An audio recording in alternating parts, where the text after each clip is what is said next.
우리 찬송가 485장입니다. 세월이 흘러가는데 이 나그네 된 나는 이 괴로운 세월 가는 것 막을 길 아주 없네. 485장 찬송입니다. 세월이 흘러가는데 이 나그네 된 나는 괴로운 세월 가는 것 막을 길 아주 없네. 저 요단강가 섰는데 내 친구 건너가네. 저 건너편에 빛난 곳 내 눈에 환하도다. 저 배는 하늘 집에서 날 오라 하실 때에 등 예비하라 하신 말 나 항상 순종하네. 저 요단강가 섰는데 내 친구 건너가네. 저 건너편에 빛난 곳 내 눈에 환하도다. 어두운 그날 닥쳐도 찬송을 쉬지 마세. 금 검은 고를 타면서 나 주를 찬양하리. 저 요단강가 섰는데 내 친구 건너가네. 저 요너편에 빛난 곳 내 눈에 환하도다. 큰 풍파 일어나는 곳 세상 줄 끊음일세. 주께서 오라 하시면 내 본향 찾아가리. 저 요단강가 섰는데 내 친구 건너가네. 저 건너편에 빛난 곳 내 눈에 환하도다. 하나님 아버지, 사랑하는 주의 자녀들과 함께 이른 아침을 열고 기도하는 시간을 갖게 하여 주셔서 감사를 드립니다. 하나님께 불렀던 찬송처럼 우리가 가야 할 길이 분명히 있습니다. 이 땅의 삶이 전부가 아니라 우리 하나님께서 허락하신 영원한 나라를 가는 이 나그네 인생길을 하나님 복되게 이끌어 주셔서 살면 살수록 감사하고 기쁜 날들로 채워주시옵고, 마침내 우리가 가야 할 곳이 얼마나 감사하고 기쁜 곳인지를 늘 살면서 확인하고 깨달아 알아가는 오늘의 일상이 되게 이끌어 주시옵소서. 존귀하신 아버지 하나님, 그 가는 길이 막막한 어두움으로 가득할 때도 있습니다. 때로는 그 어두움이 다 물러가고 환한 빛이 우리 길을 밝힐 때도 있습니다. 어떠한 형편에 놓여 있든지 간에 우왕좌왕하지 않고 간결하고 단순하면서도 분명하게 이 믿음의 길을 걸어가는 주의 자녀들이 되도록 건강으로 함께하여 주시고 복을 내려 주시옵소서. 이른 아침에 하나님 앞에 간구합니다. 우리에게 육신을 주셨사오니 이 육신을 가지고 이 땅의 삶을 살아갈 때에 하나님 아버지 잘 건사하며 피곤한 내 몸을 만들지 않는 지혜와 명철함으로 함께하여 주시옵소서. 우리 삶의 자리에 고민이 참 많습니다. 잠 못 이루는 고민이 있다라고 한다면 성령님 우리에게 친히 찾아오셔서 우리를 잠을 잘 잘 수 있는 여유로움과 하나님을 향한 기대로 가득 채워 주시옵소서. 무언가를 새롭게 도전하는 것으로 인하여 우리의 몸이 피곤해지지 않게 하시고 지혜와 능력과 복으로 역사하심으로 매 순간순간이 삶을 통하여 하나님을 새롭게 만나는 복된 생활이 되게 도와주시옵소서. 예수님 이름으로 기도하옵나이다. 아멘. 야고보서 1장 말씀입니다. 야고보서 1장 26절부터 27절까지 말씀을 보겠습니다. 26절부터 27절까지 함께 읽겠습니다. 누구든지 스스로 경건하다 생각하며 자기 혀를 재갈 물리지 아니하고 자기 마음을 속이면 이 사람의 경건은 헛것이라. 하나님 아버지 앞에서 정결하고 더러움이 없는 경건은 곧 고아와 과부를 그 환난 중에 돌보고 또 자기를 지켜 새 속에 물들지 아니하는 그것이니라. 아멘. 야고보서 1장 서론의 결론입니다. 이제 1장이 다 끝나고 나면 여기서 이제 하나씩 파생되어지는 그 일들을 하나씩 점검하며 나아가는 이제 야고보서의 내용이죠. 자, 야고보서를 우리가 시작하면서 여러 가지 시험을 만나거든 온전히 기쁘게 여기라 그렇게 시작을 한다 그랬죠. 이제 여러 가지 시험을 누가 만나느냐면 예수 믿는 사람이 만나는 거예요. 예수 믿는 사람이. 그런데 여러 가지 시험을 만나면 기쁘게 여기는 그 예수 믿는 사람에게는 어떤 것이 있느냐라고, 그래서 예수 믿는 사람, 그리스도인이 누구냐라는 것을 먼저 잘 알아야 되겠죠. 여러분, 그리스도인이 누구냐라고 할 때에 1장 18절에 있는 말씀에 보시면 자기의 뜻을 따라 하나님의 뜻을 따라 진리의 말씀으로 우리를 낳았다 이렇게 되어 있죠. 그러니까 하나님이 우리를 그리스도인으로 부른 것은 하나님의 뜻에 따라서 하나님의 말씀으로 우리를 낳았다라고 다르게 표현을 하고 있어요. 21절에는 뭐라고 되어 있습니까? 거기에 보시면 너희 영혼을 능히 구원할 바 마음에 심어진 말씀을 온유함으로 받아라. 그렇죠?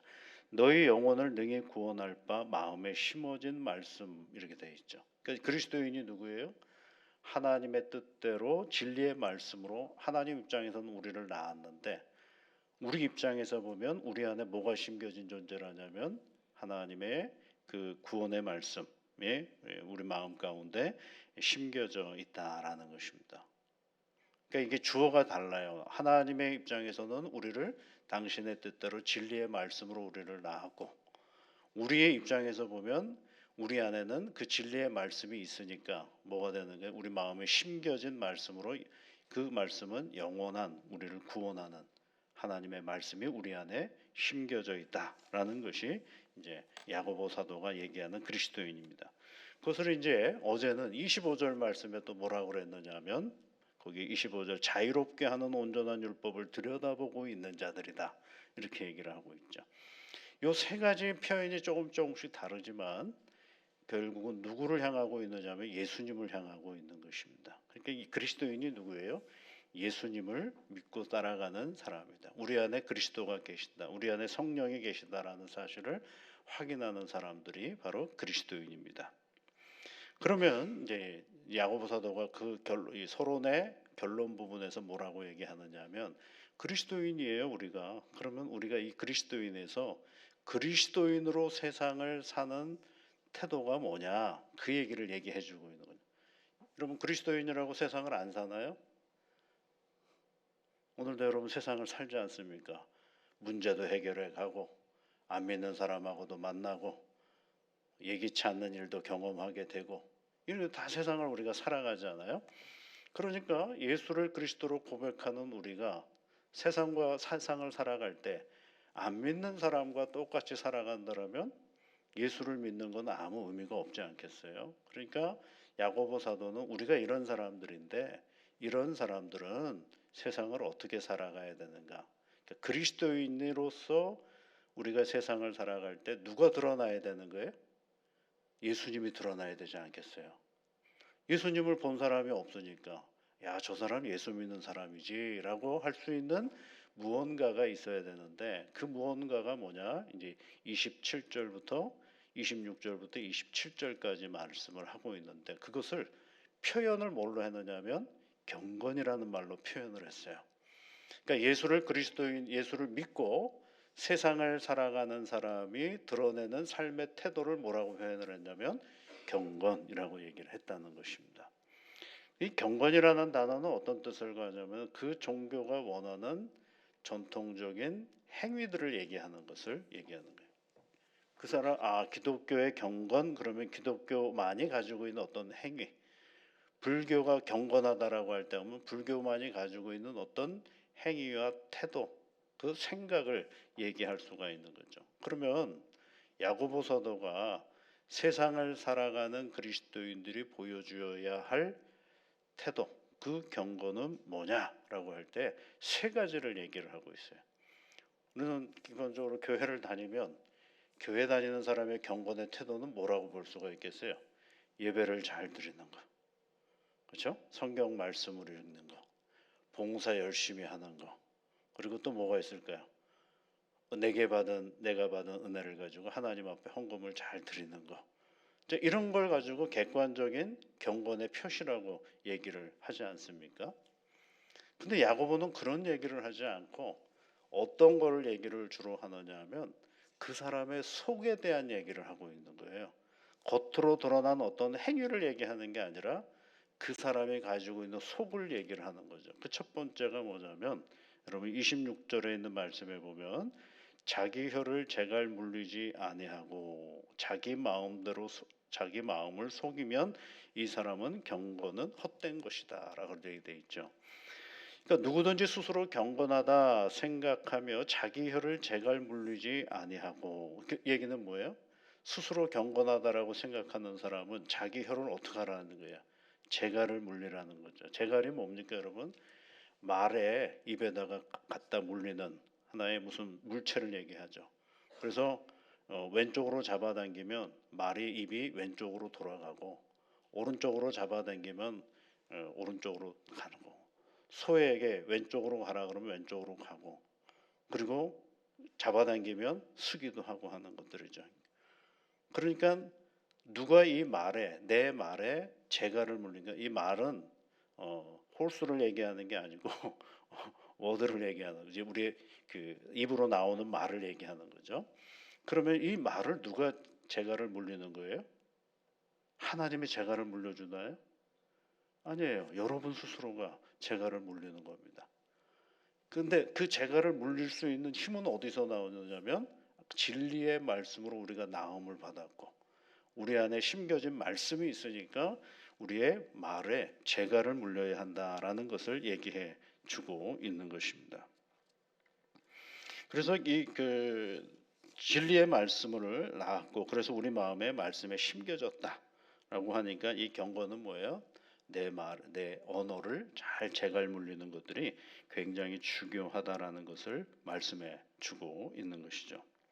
그러니까 야고보서가 첫 번째 말하는 경건은 뭐냐면 우리가 세상을 살아가는 데 있어서 그리스도인이 드러내야 할 첫 번째 경건은 말의 재갈을 물리는 것입니다. 말의 재갈을 물리는 것입니다.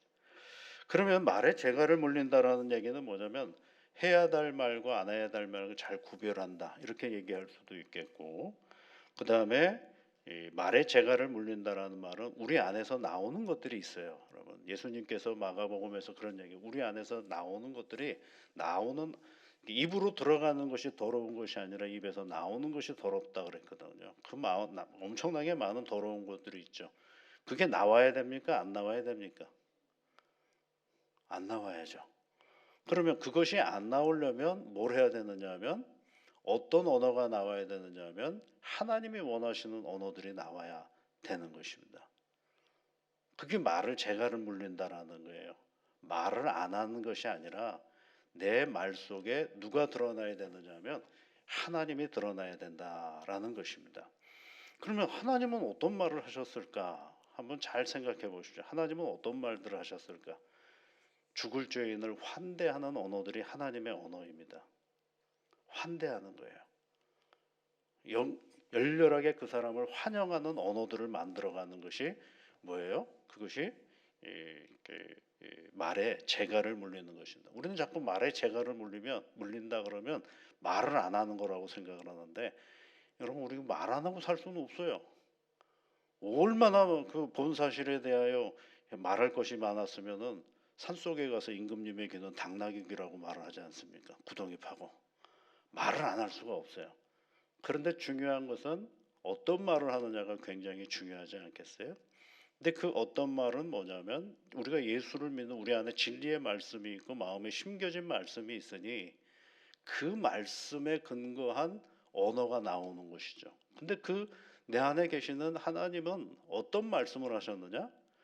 사람을 환대하는 말을 하셨다라는 거예요. 그래서 예수님께서 요한복음 14장에서 그런 말씀하시지 않습니까? 너희 마음에 근심하지 말라. 나를 믿으니 또 하나님을 믿으니 또 나를 믿으라. 이렇게 말씀하시면서 내가 내 아버지 집에 거할 곳이 많은데 내가 예비하러 갔다가 다시 올 터인데 내가 다시 오면 성경에 뭐라고 되어 있냐면 너희를 내게로 영접하리라 이렇게 되어 있어요. 영접. 한번 생각해 보세요. 우리가 주님을 영접하는 것이지 주님이 우리를 영접할 리가 있겠습니까? 그런데 예수님이 분명하게 뭐라고 말씀하셨느냐면 내게로 영접하리라. 환대한다는 거예요. 이게요. 그러니까 우리가 누군가에게 우리의 말을 재갈 물린다라는 얘기는 말하지 않는다라는 것이 아니라 누군가를 만나고는 어떤 행위를 할 때 그거는 환대하는 말과 행위가 되어야 한다라는 것입니다. 그런데 우리는 생각 없이 말할 때가 너무 많죠. 그런데 나중에 이제 이 생각 없이 말하는 것에 대처하는 것 때문에 우리가 또 마음에 상처를 입기도 하고 그러는데, 그건 이제 나중에 한번 기회가 되면 상처에 대한 얘기를 한번 쭉 정리를 해볼 필요가 신앙적으로 입장에서 상처에 대는 말에 대한 얘기를 한번 해볼 필요가 있죠. 근데 오늘 성경의 말씀에 보시면 예배를 드리고 봉사도 하고 친교도 하고 헌금 생활도 하는데 자기 혀를 재갈 물리지 못하면 그거 뭐라 그랬어요? 그 경고는요. 26절 끝부분에 가보면 헛것이다 그러죠. 텅 비었다라는 거예요. 헛것이다라는 거, 텅 비었다라는 거예요. 우리의 종교 행위를 아무리 많이 해더라도 누군가를 환대하지 않는 태도와 마음을 가지고 있다라고 하면 그건 뭐라고요? 헛것이에요. 헛것. 아무리 종교적인 행위를 많이 해도 그게 다 헛거라는 겁니다. 누군가를 환대하고 영접하고 기대해주고 격려해주고 위로하지 않으면 그게 뭐가 되는 거예요? 다 헛것이라는 거예요. 여러분 하나님이 우리를 얼마나 위로하십니까? 하나님이 우리를 얼마나 격려해 주십니까? 하나님이 우리를 얼마나 사랑해 주십니까? 그럴 만한 자격이 있나요? 없잖아요. 그런데 그렇게 해주시잖아요. 그럼 그 하나님을 믿는 사람이라면 우리가 누군가를 대할 때 뭐라고 얘기를? 그 사람이 어떠하든지 간에 환대하는 마음이 우선이어야 되고 그 사람이 어떤 태도와 어떤 마음의 자리를 가지고 있든지 간에 환대하고 격려하고 위로하는 것이 누구의 언어가 돼야 되는 거예요? 예수 믿는 사람의 언어가 돼야 되는 것이야. 다 입장이 달라요. 그 입장이 다 내 마음대로 갈 수는 없거든요. 그러니까 제일 먼저 해야 될 게 뭐예요? 환대하는 것입니다. 그 환대하는 마음은 이런 거죠. 어려운 거 아닙니다, 여러분. 같이 이렇게 대여섯 사람이 모여 앉았는데 누군가가 교회에 왔어요. 의자가 없어. 그럼 어떻게 해야 됩니까? 누군가는 일어나야죠. 그게 환대예요, 여러분. 내가 일어날 수 있는 마음이 내가 가지고 있더라면 그건 환대예요. 그러면 그 사람이 그럴까요? 앉을 수도 있겠고, 아이 무슨 소리냐고, 당신 앉으라고, 내가 저기 가서 의자 가져오면 된다고. 그러면 상황이 어떻게 돼요, 여러분? 굉장히 한순간에 부드러워지는 상황이 되거든요. 근데 우리 마음 가운데 야, 자리도 없는데 왜 왔어? 라고 생각하고 안 일어나 버리면 그 다음부터 어떻게 돼요? 애매한 상황이 돼버리고 마는 것이죠. 환대라는 건 복잡한 게 아니에요. 누군가가 왔는데 그 모임에 참여하려고 온 게 아니어서 그냥 왔어요. 그럼 어떻게 되겠어요? 왜 왔어? 이렇게 나가면 안 되죠. 뭐라고 얘기를 해야 돼? 어서 오세요가 먼저 돼야 되겠죠. 그리고 나서 오늘 뭐 모임이 있어요? 아니 그냥 들렸어요. 이렇게 나가야 되는데 우리는 어떻게 합니까? 왜 왔어? 이렇게 시작해버리면 그 다음부터는 모든 관계가 뒤틀려져 버리고 시작하는 거예요. 내가 못 올 때 왔어? 이렇게 나가거든요. 내가 못 올 때 왔어? 내 교회에 왔는데 이 상황으로 꼬여져기 시작하는 거죠. 근데 첫 말이 주님이 우리를 환대했던 것처럼 누군가가 교회를 오면 어휴 오늘 교회 오셨네요. 잘 오셨습니다. 아 무슨 모임 있어요? 라고 시작해 나가면 아 그냥 지나가다가 기도하려고 들렸어요. 이렇게 되는 거죠. 그러면 그 사람도 살고 기도하려고 온 그 사람도 살고 나도 관계가 아무렇지도 않게 돼가는 그런 거죠. 말에 재갈을 물린다라는 이 경고는요. 말을 하지 말라는 게 아닙니다. 내 마음에 계시는 진리의 말씀 예수님의 우리를 영접해 주셨던 그 환대의 마음을 가지고 언어를 사용하고 관계를 맺어가라라는 것이 이 재갈을 물리다의 가장 큰 특징인 것입니다. 두 번째 경건이 뭐냐면 두 번째 경건은 여러분 두 번째하고 세 번째 경건은 27절에 나오는데 거기에 그렇게 얘기를 하고 있죠. 하나 같이 한번 읽어볼까요? 하나님 아버지 앞에서 정결하고 더러움이 없는 경건은 고아와 과부를 환난 중에서 돌보고 자기를 지켜 세속에 물들이지 아니하는 것이다. 이거 긍휼이에요. 그러니까 교회는 예수님을 믿는 우리에게 있어서 제일 먼저 나타나야 될 누군가와의 관계에서 긍휼이 먼저 드러나야 되겠고 그리고 세 번째는 뭐예요? 나를 돌보는 거죠. 나를 지키는 거. 세속에 물들지 않는 건 나를 지키는 거예요. 나를 지킨다라는 건 대개가 누구한테 나를 지키는 거냐면 너로부터 나를 지키는 겁니다. 그 일로부터 나를 지키는 것을 얘기하는 것입니다. 요게 이제 우리가 쉽게 말하면 너 때문에 내가 상처받았어라는 얘기를 할 때 그 너에게 우리가 휘둘리지 않을 수 있는 마음을 우리가 가져야 된다라는 것이죠. 이게 이제 나중에 세 가지가 다 어떻게 등장하기 시작하냐면 통제된 말에 대한 얘기는 이제 3장에 나와요. 말의 실수가 없도록 하자라는 얘기가 3장에 나오고 그 다음에 이제 이 긍휼에 관한 얘기는 고아와 과부를 돌보라는 이 긍휼에 관한은 2장에 다 나옵니다. 그래서 차별에 대하여 대하지 말고 사람을 긍휼히 여기라는 마음의 이야기가 나오고 그 다음에 자신을 속이지 세속에 물들지 않게 하라는 얘기는 4장과 5장에 걸쳐서 나오고 그렇게 얘기가 이제 하나씩 풀어가는 겁니다. 이게. 그러니까 여러분 오늘 우리에게 주어진 삶의 자리 속에서 오늘도 참된 하나님의 경건을 잘 드러내면서 사람을 한번 만나보십시오. 내 안에 먼저 무슨 언어를? 환대하는 언어를 먼저 오늘 한번 해보십시오. 굉장히 기분이 좋습니다. 나도 기분 좋고 그 사람도 아주 좋아합니다. 관계는 그렇게 어렵지 않아요. 내가 먼저 환대하는 마음만 가지면 우리가 넉넉히 감당할 수 있는 하나의 신앙의 영역입니다. 이런 마음으로 오늘도 하루 한번 살아보시면 좋겠습니다. 기도하겠습니다. 하늘에 계신 우리 아버지, 아버지의 이름을 거룩하게 하시며 아버지의 나라가 오게 하시며 아버지의 뜻이 하늘에서와 같이 땅에서도 이루어지게 하소서. 오늘 우리에게 일용할 양식을 주시고 우리가 우리에게 잘못한 사람을 용서하여 준 것 같이 우리 죄를 용서하여 주시고 우리를 시험에 빠지지 않게 하시고 악에서 구하소서. 나라와 권능과 영광이 영원히 아버지의 것입니다. 아멘.